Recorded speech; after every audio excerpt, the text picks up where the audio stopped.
28 अप्रैल को अमेरिका के अंतर्राष्ट्रीय धार्मिक स्वतंत्रता आयोग यानी USCIRF ने हर बार की तरह इस बार भी भारत विरोधी रुख अपनाते हुए भारत में हो रही कथित मुस्लिमों पर हिंसा और CAA कानून पर अपनी चिंता जताई और साथ ही भारत को खास चिंता वाले देशों की सूची में भी डाल दिया। इनकी नजर में अब भारत में अल्पसंख्यकों के पास उतने ही अधिकार बचे हैं जितने कि नॉर्थ कोरिया, सऊदी अरब, चीन और पाकिस्तान जैसे देशों में है।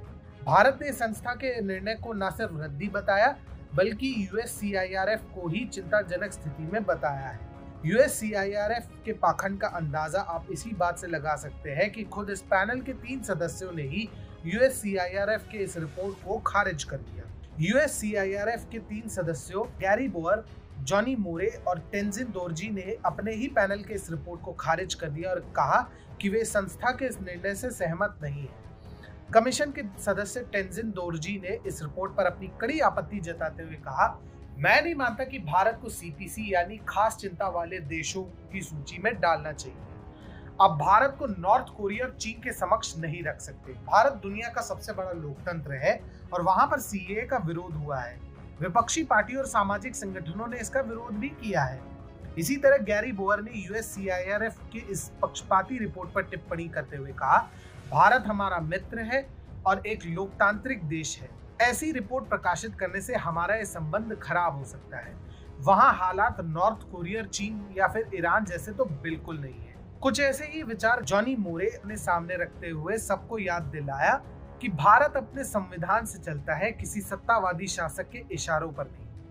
USCIRF के इन 3 सदस्यों का इस तरह से रिपोर्ट के खिलाफ बोलना इसकी विश्वसनीयता की पोल खोलकर रख देता है। ये संस्था समय समय पर भारत विरोधी बयान जारी करता रहा है।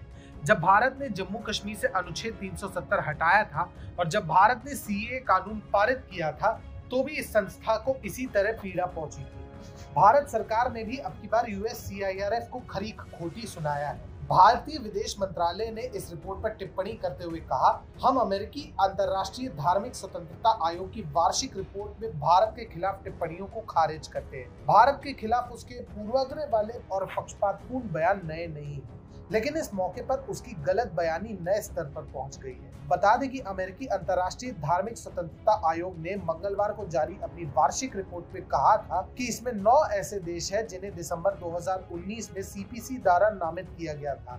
इनमें म्यांमार, चीन, एरिट्रिया, ईरान, उत्तर कोरिया, पाकिस्तान, सऊदी अरब, तजिकिस्तान और तुर्कमेनिस्तान शामिल हैं। उनके अलावा उसमें 5 अन्य देश भारत, नाइजीरिया, रूस, सीरिया और वियतनाम भी शामिल है। भारत को इस लिस्ट में शामिल कर इस संस्था ने दिखा दिया है कि उसकी अब कोई विश्वसनीयता नहीं बची है और वह एजेंडे के अनुसार बार बार भारत को बदनाम करने के लिए इस तरह के हथकंडे रोज अपनाता रहा है।